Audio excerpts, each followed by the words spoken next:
পবিত্র মাহে রমজান ও আসন্ন ঈদ উল ফিতর উপলক্ষে দেশের সকল বিদেশি কারিকুলামে পরিচালিত বিদ্যালয় ইংলিশ মিডিয়াম স্কুল আজ সোমবার থেকে বন্ধ ঘোষণা করা হয়েছে। একই সঙ্গে বাংলা মিডিয়াম ও ইংরেজি মিডিয়াম সহ সকল ধরনের কোচিং সেন্টারের সকল কার্যক্রমও এ সময় বন্ধ থাকবে।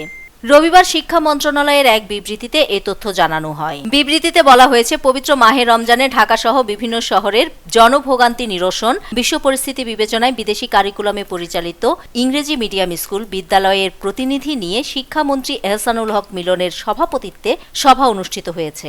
সবাই সর্বসম্মতিক্রমে ইংরেজি মিডিয়াম স্কুলগুলো আজ সোমবার থেকে পবিত্র ঈদ উল ফিতর উপলক্ষে সরকার ঘোষিত ছুটি পর্যন্ত শ্রেণী কার্যক্রম বন্ধ থাকবে। পরীক্ষা ও কোচিং সেন্টার সংক্রান্ত নির্দেশনাও বিবৃতিতে দেওয়া হয়েছে।